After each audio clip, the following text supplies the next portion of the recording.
Pumanaw na ang batikang mambabatas at Liberal Party President na si Edsel Lagman sa edad na 82 dahil sa cardiac arrest. Balikan natin ang buhay at legacy ni Lagman sa Agenda Report ni Hannah T.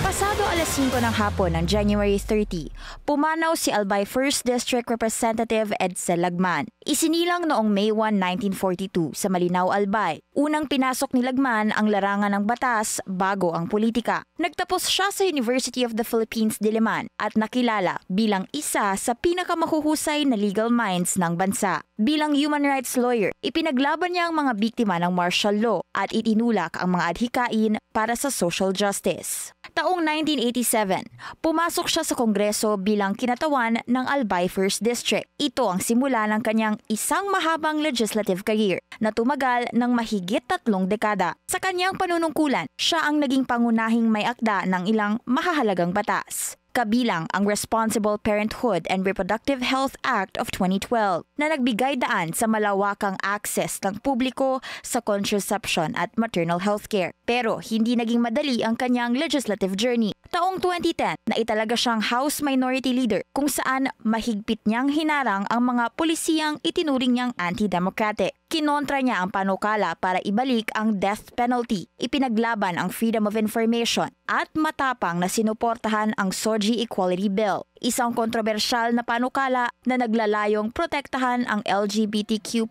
community. Kahit natapos ang kanyang termino noong 2013, hindi siya nawala sa politika. Taong 2016, muli siyang bumalik sa Kongreso para ipagpatuloy ang kanyang mga adhikain. Pagsapit ng 2022, siya ang naitalagang presidente ng Liberal Party. Itinulak niya ang pagpapalakas ng oposisyon sa kabila ng nagbabagong political landscape. Bilang party leader, nanindigan si Lagman sa pagsusulong ng transparency at accountability sa pamahalaan. Pinangunahan din niya ang mga panukala para sa press freedom, proteksyon sa kalikasan at karapatan ng indigenous peoples. Hindi lang siya mambabatas, isa rin siyang ama ng mga public servant, kabilang ang kanyang anak na si Albay Governor Grex Lagman at Tabaco City Mayor Crisel Lagman. Para sa kanyang mga kasamahan, hindi lang basta batikang mambabatas si Lagman. Isa rin siyang mentor, tagapagtanggol ng karapatang pantao at tinig ng mga naaapi. Para sa Agenda, Hannah T, Bilyonaryo News Channel.